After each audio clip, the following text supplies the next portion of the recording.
Hello there, welcome back to my channel. My name is Sandra Neka. Today I just wanted to make a quick video about something that used to bother me and still bothers me to an extent. I have gotten some kind of I've gotten over it now, but there was a time it used to bother me, and I'm sure it does bother other people sometimes. And it's just this issue of marriage and divorce, and messy divorce and social media pettiness and all that stuff. So basically, obviously, you know I do go on Instagram a lot, I do go on Facebook a lot, I do keep up with all the news, all the things going around the world.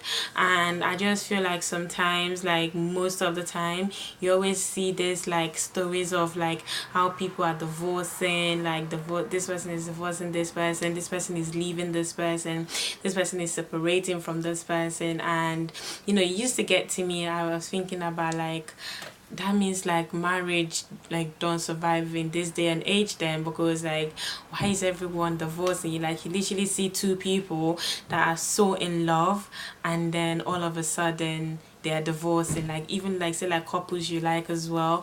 And I know you shouldn't really look up to people on social media. I don't, but then again, they're still human beings, they're still real people. So if they're having problems in their marriage, then what's going on? And then outside social media as well, I always say see normal people that they get married today. You literally, I also attended their wedding, and then 2 years later they are talking about divorce, they're leaving each other and all that stuff. And this it does bother me. And at the time I was so scared of getting married. I used to think to myself I'm getting married, but I better prepare for divorce then, because at some point the guy could just change and leave, or I could just change. As because I just couldn't understand the why people leave their marriage, why people divorce. Is it that they didn't know each other properly before they got married, or that there's just distant? Because if you think about it, you can see people living together, right? For 20 years, 15 years, 10 years, and then literally immediately they get married, something happens and then they break up. It's is there something that is it the commitment? Is it I don't know. I really don't know. I'm 26, I'm single, so this is not in any way a marriage advice or whatever. It's just something that bothers me sometimes. And then I just wanted to talk about it and talk about my own point of view, and how to an extent I have learned to live with it. And I've come to understand that it's not going to be the same for everyone. People would break up, make up, whatever, but it's just about you making that decision for yourself, that what, when I do get married, my marriage will stand the test of time, basically, because that's where I'm at now. Because no, I just can't deal with all these things going on anymore. Yeah, so basically, what do I think? I think when it comes to marriage, I see it the way I see cheating. So many people say, oh yeah, all men cheat. Me, I don't think all men cheat. I think there are still really, really good men out there. So when it comes to marriage, no, all marriage will end in a divorce. Most marriage, actually, I don't think most marriage will end in a divorce. I just think people like to give marriage bad names. I feel people tend not to celebrate good marriages. It's almost sometimes when you have a good relationship or a good marriage going on, people tell you, oh, don't post it on social media, don't do this one, don't, so that it doesn't do. I was but then again, when someone breaks up or separates or whatever, is all over social media. And then that is why the good ones is not out there giving people assurance. And I think that's what I was feeling. That was why I was feeling the way I was feeling at the time, because all you see is all this people that have, you know, divorced and all that stuff, and but you never see like the ones where like they've survived, oh yeah, 10 years in the marriage or 20 years in the marriage, celebrating this. Is always like, oh yeah, why you putting your boyfriend on social media, why you putting your husband or your family on social media, something might happen. I was like, why are we so scared to, like, you know, celebrate good marriage or good relationships? And I think, yeah, it's just that thing as well where like people are also scared of losing, because they feel like on social media, once you put something on social media, like it goes to shit. Because I used to think to myself, like, how can two people that were so much in love at some point in their life hate each other this much? Like, because like on social media it becomes very, very petty, very, very childish, and I'll be thinking like, is this what marriage can do to you? Like, what is it? Because the funny thing is that you see people that have been partners for like 15 years, and then once they get married, like within 2 years the marriage will crash. Like, and I'm thinking to myself, what is it about marriage that actually, you know, I don't know, that just puts people off, that just makes people want to quit? And yeah, it really used to scare me. I and my best friend, we attended this seminar, and something interesting happened. So they asked the whole congregation to, you know, define marriage, and the funny thing is that everyone, like, there wasn't any wrong answers. It's just that I think that the reason why we are seeing so many divorce and all these messy marriages is because people don't actually understand the meaning of marriage. I think that people think like, you know, obviously like people act on their feelings and emotions, and if you act on that, it means that once your spouse pisses you off, you are going to divorce them, you are going to leave them. But if you understood the meaning of marriage from a Christian point of view, maybe just maybe the marriage might survive. So I'm just gonna give you the explanation that the pastor, I'll try and link the church below, the pastor gave to us on that day. So on that day, obviously everyone was saying, oh, marriage is the covenant between man and a woman, marriage is, you know, for companionship, marriage is for procreation. Like, obviously so many people had their own definition of marriage, but according to the pastor, the main definition of marriage is actually somewhere in the Bible. I can't remember the verse, but this is what he basically said. He says, marriage is a covenant between a man and a woman to mirror the image of God. The way Jesus died for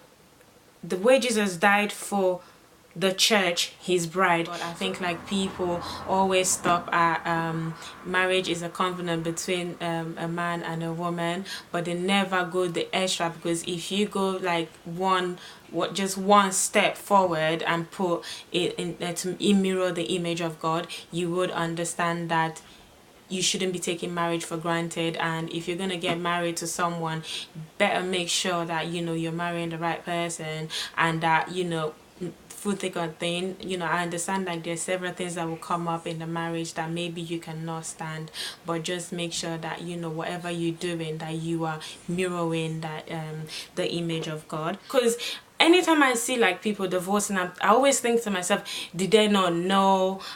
Did they not know the guy properly before they got married? Did he not know the girl properly before they got married? And most of the time they did. Like most of the time, like they were so in love, like they were inseparable.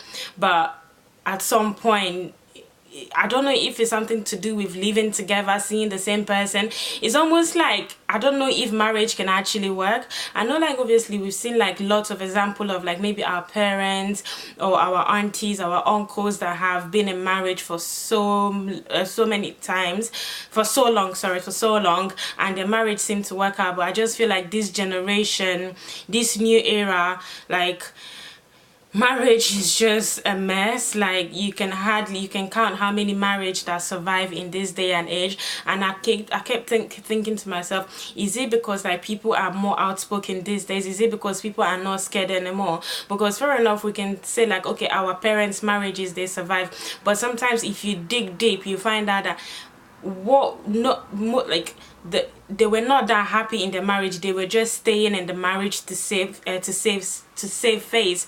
So I'm thinking to myself, maybe because in that time divorce is frowned upon, whereas now, you know, it's almost normal. Like if you don't get treated, I'm not saying like if you're not getting treated, I'm just saying that why is it that, you know, it's just scary. It's like, why is it that when people get married, all of a sudden it's almost like these days the wedding lasts longer than the marriage? Because I don't understand why marriage is always failing. Like marriage is supposed to be this beautiful thing, but these days it's almost like people jump in and out of marriage, and I'm thinking like, I just pray like it doesn't happen to me. My biggest fear, to be honest, is like getting married and all of a sudden the person, like we fall out of love, and then by that time we've already had kids, and then we have to do all this, like, because I can't do single parenting and I don't want my children to go through that. And I think to myself, okay, so where is the problem? Because obviously when I'm seeing all this, I just like to think, okay, what is the problem, so that I don't make the same kind of mistake. Do I have to choose a certain kind of person? But then again, from all the people that I have seen that have been through, like, they seem to have chosen the right person for them, but they, you know, the marriage still didn't work out. So I think to myself, okay, what is it then that can actually keep a marriage? And from the seminar we went to, I just think like it's only God. I think putting all your marriage, your relationship, the foundation of your marriage into God's hands is actually the best thing to do. Because, you know, you can listen to all this advice about, oh, in your marriage do this, and obviously listen to them, but I just think like what will keep a man is not like you doing all these things. I think like a man that wants to stay would stay. I feel like all this advice sometimes, especially like all this advice is always given to a woman, and then it makes me feel like, okay, so if I get married tomorrow and my husband leaves me, it means that to an extent it will be my fault. Like people would just say that, oh yeah, you didn't do this, you didn't do that, and that's why he left you. Because the women always seem to be getting the advice in marriage. Like no one advises the man, oh, you've got to take care of your wife, you've got to do this, you've got to do that. But yeah, anyways, I don't know what other people think about this. Like, do you think that marriage has become this mess? Like marriage has become more of, yeah, let's just do a big wedding and let's not spend time in the marriage? Or do you think that, you know, people just don't take their time to marry the right person? I don't know. Like I really wish I could come up with an answer. The only answer I could come up with now is that it's just to put it all in God's hands. Like let God be the foundation of your marriage, of your relationship, even of your singleness, and just let him lead you to the right person. I also feel like sometimes it's not everything that, you know, happens in a marriage. Like obviously, you know, there's been so many cases of like domestic violence in marriage. I feel like even though like in the Bible it does say that the only time you leave your marriage is when someone defies the bed. So like when someone cheats, I just feel like that's the only time I think the Bible says you can divorce. But then again, I feel like when there's domestic violence involved, like I'm not about to die in nobody's house. I'm just saying. So I think like if there's domestic violence involved, like you should probably bounce. But yeah, it's not like you don't trust who you're getting married to. You just like think to yourself, like if two people can be so much in love now and then 5 years down the line they literally want to kill each other, like what are the chances of me surviving this same process? And I do think I will survive. It's just like that normal, you know, that thing where like when something is happening so often that it actually makes you think. I think that's what's going on with me.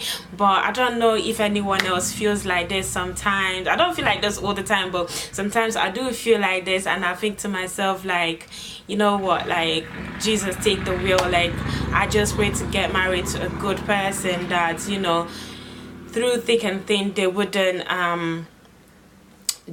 like leave or, you know, divorce. Or, and I also pray for myself as well, because it's not about the other person. Like, we are human beings, we change all the time. I just pray that I don't grow into that kind of person that at some point I would not be able to tolerate my husband anymore and I would want a divorce. I pray for myself as well that I would be a good wife.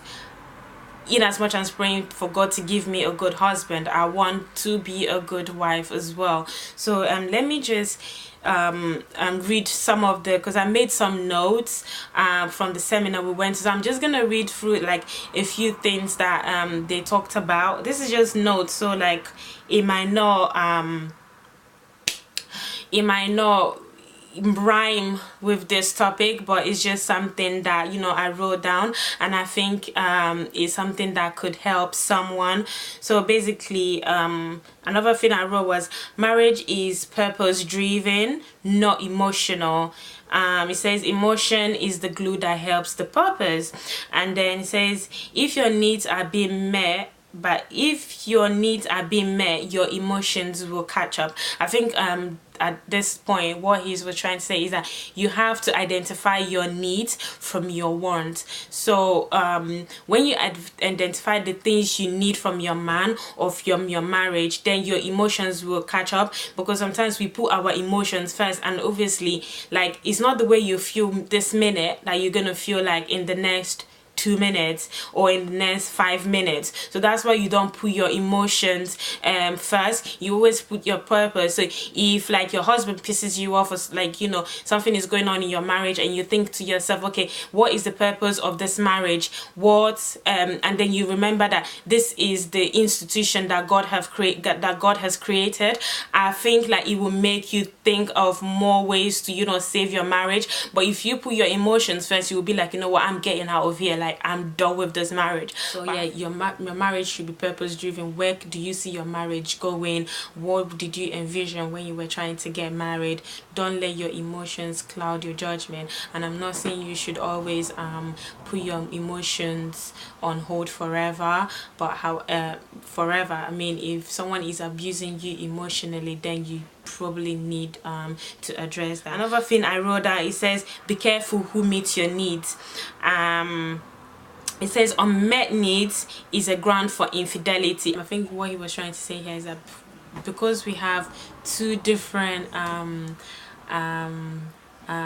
needs as men and women, so you should be careful who is meeting your needs. So basically if you're a married person and you know that your need is respect, you should probably seek that respect from your wife, because once you start seeking that respect outside your marriage, you are going to cause problems. Let me make another video to explain all these points, but I'm just going to read out all the points that I made because it was really interesting. It was a really nice seminar.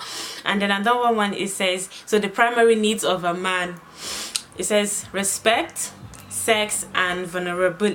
I'm an Igbo girl, you cannot put L and R in the same word. I can't pronounce it, you know, I'll put it up there somewhere.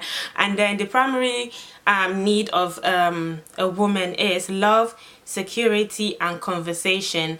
And then it also says there's another question that says who is having a valid conversation with her and letting her express herself. So this one was for the men. So basically, if you have a woman and you feel like she's not showing you that much attention, you need to find who is having a valid conversation with her. Are you having, because we women, we like to talk. Like me, outside I don't really talk much, but when I'm talking to like my boyfriend, like I say everything, like I pour out my emotions. So that is the thing with women. So you have to know who is giving her that attention, who is letting her express herself the way she wants to, because women, we deal with emotions. So whoever is showing us that kind of, you know, attention, I would say, is gonna win our hearts basically. So you can buy all the things you want. If you're not giving her that attention, if you're not speaking to her, if you're not letting her express herself, she's probably gonna find someone that's gonna do. And there's so many people around.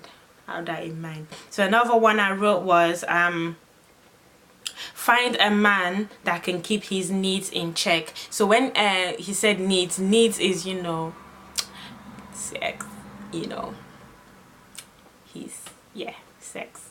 So he says if he can't keep his needs in check pre-marriage, then that could be a problem. Another one, it says have a frank conversation pre-marriage.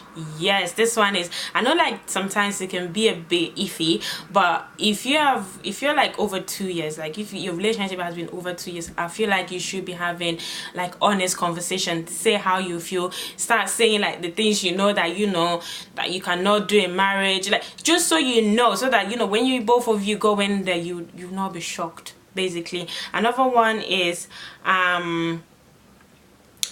it says Christian men are also likely to cheat if there is someone meeting his needs beyond sex. So they said like one of the needs of a man is respect, sex, and vulnerability. I made it. So it says sometimes it's not okay, man, it's not all about sex, basically. So basically, if someone is meeting his needs, so if you're not respecting your man, if you like do whatever you want to do with him in bed, he's still gonna cheat on you because he needs that respect. So if you're not giving him the respect that he needs, and someone out there is giving it to him, he can start cheating on you. But some people call it emotional cheating. He can start cheating on you emotionally. So you just have to, you know, be careful. So if you want him to be meeting your needs, make sure he's meeting you're meeting his needs as well. And then another one, it says how to prevent God, like literally God. It says because he binds us stronger than our needs. If you marry out of need, infidelity is bound to happen.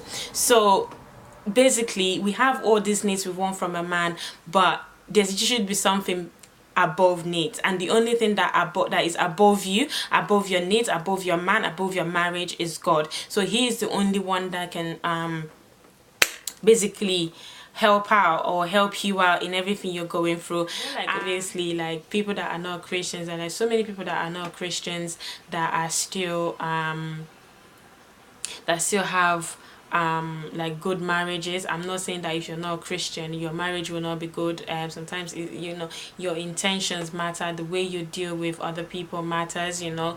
God is, you know, God, for me as a Christian, God is number one for me. But for other people it could be love, it could be anything. I just feel like this seminar really, you know, it did help me think, it did help me like understand certain things. Obviously I can't go into full details, but it did help me understand certain things, and I thank God so much that, you know, I was able to clarify my mind, because all this it was getting too much, it was just all over the place. And I don't know if any other person feels this way, but if you're feeling that way, just know that, you know, it doesn't have to be the same with you. You could make a change, and I feel like we should start celebrating good marriage, we should start celebrating good relationship on social media, so that, you know, other people, like the young ones, will look up to that and know that, you know, there is a good relation, there are good relationships, there are good marriages out there. I feel like because people are constantly seeing all this divorce and that, like, you know, is making it more popular, which is not right. Anyways, like I said, I'm not trying to bash anyone, this is just how I feel. This is more like a rant, and then I decided to like share like what I learned from this seminar. And one thing I want to say is that it's good to recognize like the needs of a man and the needs of a woman, because I still feel like, you know, a man and a woman, we are two different, like we function differently. So once you understand the needs of a man and the needs of a woman, maybe that could help. I said I'm not married, I'm single, but I hope to be married someday, and I don't want to go into marriage feeling like, you know, marriage is going down the drain and I'm scared. I'm not scared anymore. I'm 100% okay, but I used to be, and it wasn't nice, because marriage is supposed to be this beautiful thing that God has created, and it should really be like that. So